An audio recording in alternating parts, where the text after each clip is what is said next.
जब चुभने लगो जमाने की नज़र में तो समझ लो कि तुम्हारी चमक बढ़ रही है। नमस्कार दोस्तों, आज के वीडियो में करेंगे हम 1 सितंबर के करंट अफेयर पे। देखिए, आज की वीडियो में जितने भी प्रश्न हैं ये बहुत ही सिलेक्टिव हैं और मोस्ट इंपोर्टेंट है आपकी सभी आगामी परीक्षाओं के लिए, तो शुरू से लास्ट तक वीडियो बन रही है। और देखिए, इस वीडियो को पूरा देखने के बाद आप इसकी पीडीएफ फाइल जो है उसको भी डाउनलोड कर सकते हैं डिस्क्रिप्शन बॉक्स में, और टेलीग्राम चैनल पे दोनों जगहों पे आपको इस वीडियो की पीडीएफ मिल जाएगी। और देखिए, जो लोग हैं वो चैनल को सब्सक्राइब जरूर कर लेंगे, साथ में घंटे का आइकन दबा देंगे ताकि आने वाले सभी वीडियोस का नोटिफिकेशन आपको ऑटोमेटिक मिल जाए। और वीडियो को लाइक और शेयर भी कर दीजिएगा। देखिए, आपको एक सूचना देनी है जो आपका अगस्त महीने का, ठीक है, अगस्त महीने का जो मंथली करंट अफेयर का वीडियो था, इसका पार्ट 1 मैंने कल रात में 10 बजे अपलोड कर दिया था। बहुत सारे बच्चों ने देख लिया है। जिन्होंने नहीं देखा है उसको देख लेंगे, डिस्क्रिप्शन बॉक्स में उस वीडियो की लिंक मिल जाएगी, साथ में आपको पूरे डिटेल वाली पीडीएफ भी उसकी जो है मिल जाएगी वहाँ पे। और आपको बता दूं, अभी लाइव क्लासेस का मैं ट्रायल ले रहा हूं। तो कल मैंने रात में जो है 8 बजे जो है एक लाइव क्लास करवाया था, किसका, पॉलिटी का। और आज भी जो है 2 क्लासेस होंगी, अभी 9 बजे जो है मॉर्निंग में 9 AM पे, और फिर उसके बाद 10 AM पे जो है एक क्लास होगी।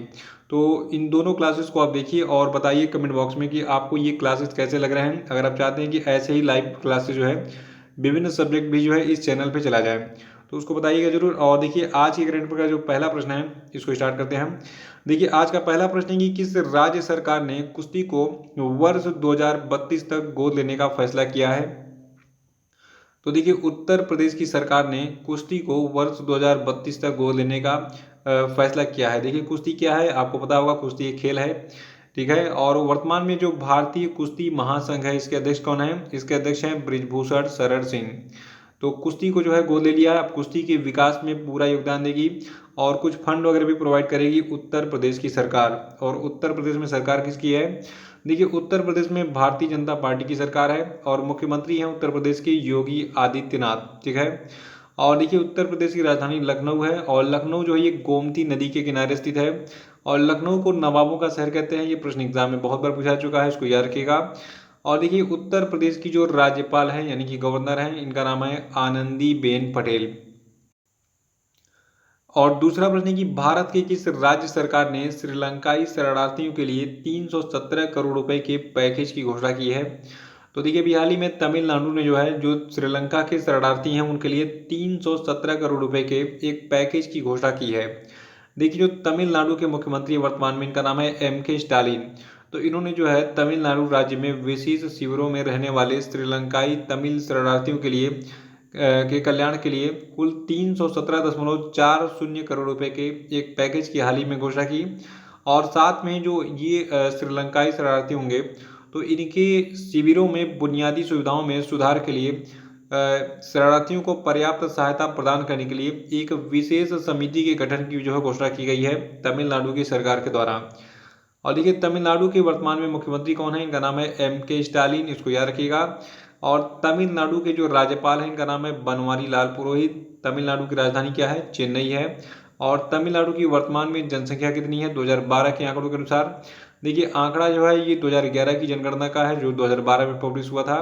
तो इसके अनुसार 6.79 करोड़ जनसंख्या है तमिलनाडु की।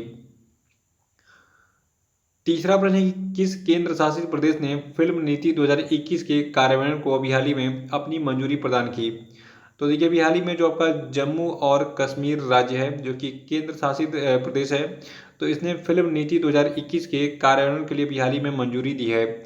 और ये फिल्म नीति जो होगी, तो ये फिल्म नीति केंद्र शासित प्रदेश जम्मू कश्मीर में फिल्म उद्योग के समग्र विकास को बढ़ावा देगी और इस क्षेत्र को एक बार फिर फिल्म उद्योग का पसंदीदा स्थल बनाने के लिए एक जीवंत फिल्म पारिस्थितिकी तंत्र तैयार करेगी।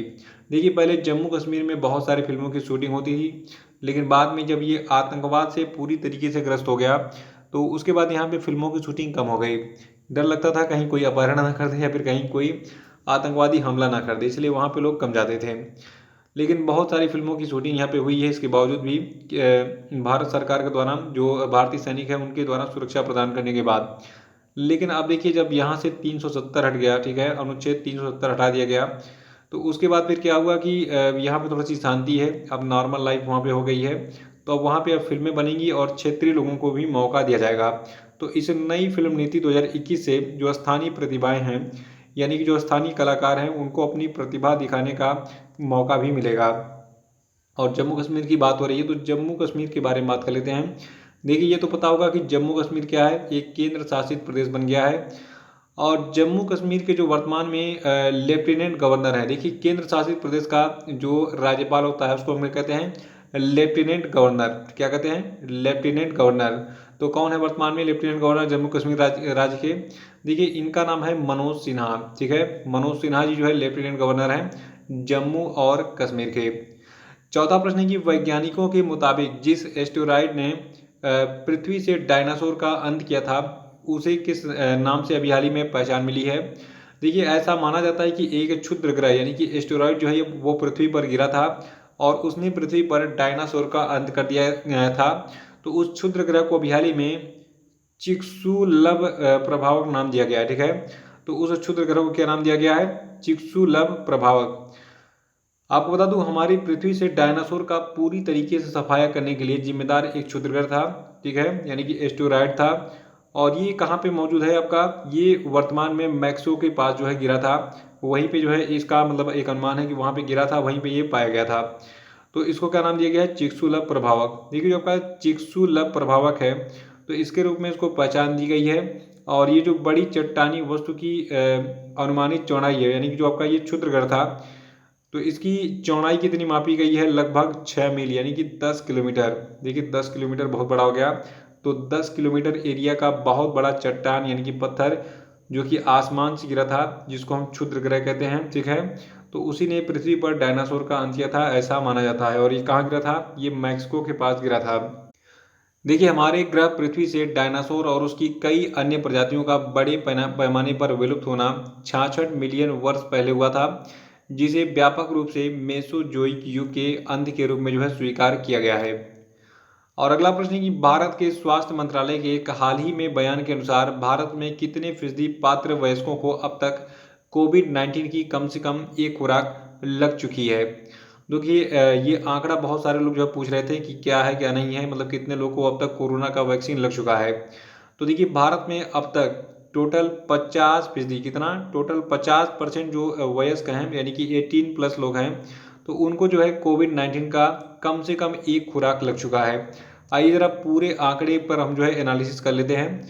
देखिए भारत सरकार का जो स्वास्थ्य मंत्रालय है इसके अनुसार भारत में 18 वर्ष से अधिक आयु की 50% आबादी को पहली खुराक मिल चुकी है, जबकि जो 15% लोग हैं, ठीक है, 15% लोगों को ये टीका पूरी तरीके से लगाया जा चुका है, यानी कि पहली डोज भी लगाई जा चुकी है और दूसरी डोज भी कोरोना की लगाई जा चुकी है 15% लोगों को भारत में। और 50% लोगों ने पहली डोज ले ली है, यानी कि कम से कम एक खुराक उनको मिल चुकी है। ये आंकड़ा है भारत सरकार के स्वास्थ्य मंत्रालय का। देखिए आपको बता दूं एक डेट आपको याद रखना पड़ेगा। ये डेट क्या है? ये डेट है 16 जनवरी 2021। और इस दिन क्या हुआ था? देखिए भारत ने 16 जनवरी 2021 को स्वास्थ्य देखभाल कार्यकर्ताओं और अग्रिम पंक्ति के कार्यकर्ताओं को प्राथमिकता देते हुए अपना मेगा कोविड-19 टीकाकरण अभियान शुरू किया था। ठीक है, याद रखिएगा 16 जनवरी 2021 से जो है कोरोना वायरस का टीकाकरण अभियान स्टार्ट हुआ था। और अब तक भारत में 50% आबादी को जो है जो 18+ हैं, ठीक है, उनको कोरोना का कम से कम सिंगल डोज लग चुका है, यानी कि एक वैक्सीन लग चुका है। इसकी दूसरी डोज जो है लगनी बाकी है। और 15% लोग ऐसे हैं जिन्होंने दोनों डोज लगवा ली है कोरोना की।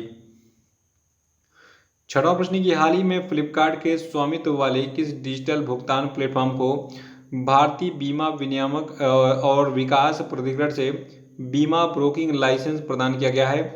तो देखिए अभी हाल ही में जो फ्लिपकार्ट है तो इसके स्वामित्व वाला एक डिजिटल भुगतान प्लेटफॉर्म है, इसका नाम क्या है? फ़ोनपे। ठीक है, तो फ़ोनपे को अभी हाल ही में IRDAI यानी कि भारतीय बीमा नियामक और विकास प्राधिकरण से जो है बीमा ब्रोकिंग लाइसेंस प्रदान किया गया है। और इसका मतलब क्या है कि इसको जो ये बीमा ब्रोकिंग लाइसेंस मिला है, तो बीमा ब्रोकिंग लाइसेंस मिलने का मतलब क्या है? देखिए इसका मतलब ये है कि जो आपका फ़ोन पे है, ठीक है, तो ये नए डायरेक्ट ब्रोकिंग लाइसेंस के साथ अब भारत में सभी बीमा कंपनियों के बीमा उत्पादों को अपने प्लेटफॉर्म पर वितरित कर सकता है। और फ़ोन पे की बात करें तो देखिए इसके CEO हैं समीर निगम। इसका मुख्यालय है बेंगलुरु कर्नाटक में। सातवां प्रश्न की हाल ही में भारतीय नौसेना और जर्मन नौसेना ने किस स्थान पर एक संयुक्त नौसैनिक अभ्यास किया? तो देखिए भारतीय नौसेना और जर्मनी की नौसेना ने हाल ही में अदन की खाड़ी में एक संयुक्त नौसैनिक अभ्यास किया। अदन की खाड़ी कहाँ पर स्थित है? देखिए यहाँ पे आपको दिख रहा है, बहुत सारे देश दिख रहे हैं। यहाँ पे देखिए सऊदी अरेबिया है, बगल में आपका यमन दिख रहा है, तो यमन के जस्ट देखिए यहाँ पे एक प्लेस दिख रहा है अदन, ठीक है, तो यही है अदन की खाड़ी। देखिए भारतीय नौसेना और जर्मनी की नौसेना ने अभी हाल ही में कहाँ पर, अदन की खाड़ी में हिंद प्रशांत परिनियोजन 2021 के हिंद महासागर चरण में, ठीक है, यमन के पास अदन की खाड़ी में, कहाँ पर, यमन के पास अदन की खाड़ी में एक संयुक्त अभ्यास किया है। और देखिए भारतीय नौसेना का जो लीडरशिप है यानी कि प्रतिनिधित्व है इसमें फ्रिगेट त्रिकंद्र द्वारा किया गया था, जबकि जर्मनी नौसेना का प्रतिनिधित्व जो है फ्रिगेट बायर्न के द्वारा किया गया था इस नौसैनिक अभ्यास में। तो अगर पूछा जाए कि अभी हाल ही में अगस्त महीने के अंत में कहाँ पर भारत और जर्मनी की नौसेना के बीच में एक जो है संयुक्त नौसैनिक अभ्यास किया गया, तो ये किया गया था अदन की खाड़ी में। ये कहाँ पर स्थित है? यमन के पास, यमन देश है। और आठवां प्रश्न की हाल ही में भारत ने किस देश के साथ में mega greater Male connectivity project पर समझौता किया? तो देखिए भारत ने मालदीव के साथ जो है अभी हाल ही में mega greater Male connectivity project पर समझौता किया है। देखिए इस समझौते के बारे में मैं आपको कई बार बता चुका हूं, क्योंकि उसके बारे में प्रोसेसिंग चलती रहती है, कुछ नया अपडेट आते रहता है। तो अभी कुछ नया अपडेट मेरे पास जो है मैं उसको डिटेल में बताऊंगा, ध्यान से सुनिएगा, ये आपको 1 नंबर दिलाएगा एग्जाम में। देखिए जो ग्रेटर मेल कनेक्टिविटी प्रोजेक्ट है ये मालदीव में अब तक की सबसे बड़ी नागरिक बुनियादी ढांचा परियोजना है। देखिए भारत जो है इस GMCP यानी कि ग्रेटर मेल कनेक्टिविटी प्रोजेक्ट के कार्यान्वयन के लिए जो है 400 मिलियन अमेरिकी डॉलर की लाइन ऑफ क्रेडिट और 100 मिलियन अमेरिकी डॉलर के अनुदान के माध्यम से जो है इसको वित्त पोषण कर रहा है, यानी कि मदद कर रहा है किसका? मालदीव का। देखिए जो ये 400 मिलियन अमेरिकी डॉलर का अमाउंट होगा, ठीक है, यानी कि लाइन ऑफ क्रेडिट होगा, ये भारतीय निर्यात आयात बैंक यानी कि एक्सिम बैंक के द्वारा जो है मालदीव को दिया जा रहा है। देखिए जो ये परियोजना है, तो ये परियोजना जो है ये मुंबई महाराष्ट्र में स्थित भारतीय निर्माण और इंजीनियरिंग फर्म जिसका नाम है एपकॉन्स द्वारा विकसित किया जाएगा मालदीव में। और जो ग्रेटर मेल कनेक्टिविटी प्रोजेक्ट होगा तो इसमें कुल 6.74 किलोमीटर लंबा पुल और सेतु लिंक शामिल है, जो कि राष्ट्रीय राजधानी माले को, देखिए मालदीव की राजधानी क्या है? माले है। तो मालदीव की राजधानी राष्ट्रीय राजधानी माले को 3 पड़ोसी द्वीपों अर्थात विलिंगली, गुल्ही फाहू और थीला फूसी से जो है ये जोड़ेगा। तो देखिए मालदीव जो है बहुत ही खूबसूरत देश है, वहाँ पे पर्यटन के लिए मतलब एक तरीके से कहा जाए तो पर्यटन का बहुत बड़ा हब है वो, बहुत सारे लोग वहाँ के बीचेज पे घूमने जाते हैं। तो आपको भी अगर समय मिले, पैसा रहे तो जाइए, लेकिन कोरोना पीरियड में मत जाइए, जान है तो जहान है, ठीक है, गूगल पे सर्च करके देख लीजिए मालदीव के बारे में।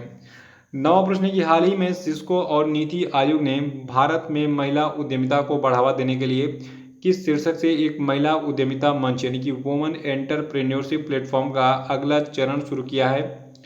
तो देखिए इस अगले चरण का नाम रखा गया है वेब नेक्स्ट, ठीक है। तो वेब का मतलब क्या हो गया? वुमन एंटरप्रेन्योरशिप प्लेटफॉर्म, और नेक्स्ट का मतलब हो गया इसका जो पार्ट 2 है, ठीक है।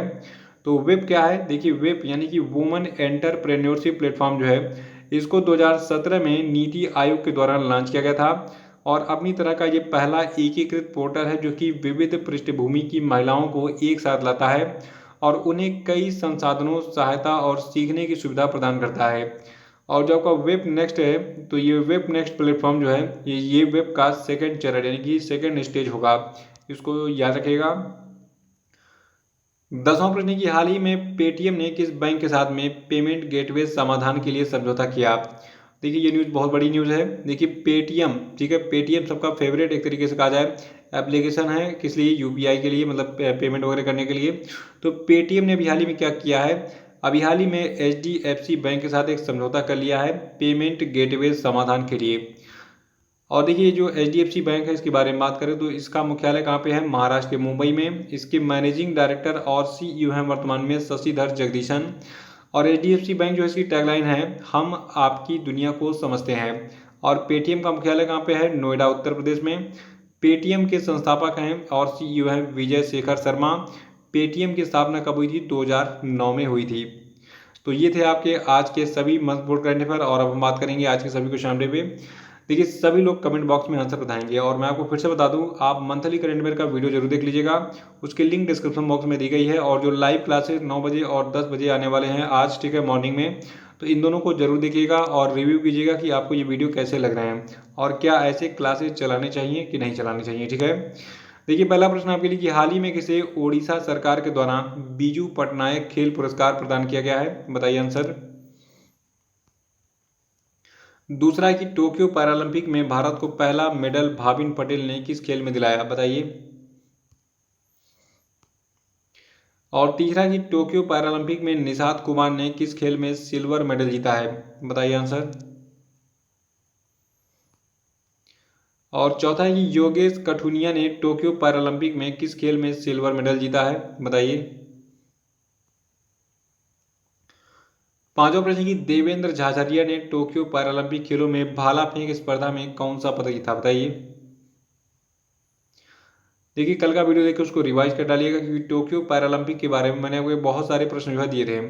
और अब हम बात करेंगे कल के पूछे गए सभी प्रश्नों के सही उत्तरों की। देखिए वीडियो का पहला प्रश्न था कि एनएसजी कमांडो के दौरान कब से कब तक गांडीव नाम का वार्षिक अभ्यास का तीसरा संस्करण आयोजित किया गया था। तो ये तिथि आपकी है 22 अगस्त से 28 अगस्त तक। और दूसरा था कि प्रधानमंत्री जनधन योजना की घोषणा कब की गई थी। तो देखिए इसकी घोषणा 15 अगस्त 2014 को की गई थी। और तीसरा था कि चीन, पाकिस्तान, मंगोलिया और थाईलैंड देश के सशस्त्र बलों का शेयर्ड डेस्टिनी 2021 नाम का बहुराष्ट्रीय शांति अभ्यास किस देश में आयोजित किया गया। तो इसका आयोजन चीन में किया गया था। और चौथा था कि accelerating India 7 years of Modi government पुस्तक को किसने लिखा है। तो देखिए इस पुस्तक को लिखा है केजे अल्फोंस ने। और पांचवा था कि हाल ही में किसे उज्जीवन स्मॉल फाइनेंस बैंक का अंतरिम सीईओ नियुक्त किया गया है। तो देखिए कैरल फर्टाडो को जो है इस पद पर अपॉइंट किया गया है। ठीक है, तो इसी के साथ ये वीडियो समाप्त होता है। आपको ये वीडियो कैसा लगा कमेंट बॉक्स में जरूर बताइएगा। साथ में आपको देखिए हमारा जो फेसबुक पेज है, व्हाट्सएप ग्रुप है, ट्विटर है और जो हमारा टेलीग्राम चैनल है, सबसे खास क्या है टेलीग्राम चैनल, तो इन सभी की लिंक डिस्क्रिप्शन बॉक्स में दी गई है, वहाँ पे क्लिक कीजिएगा और वहाँ से आप उसको ज्वाइन कर सकते हैं और अपडेट पा सकते हैं कई सारी चीज़ और करेंट अफेयर के वीडियोज़ का। तो इसी के साथ जय हिंद जय भारत।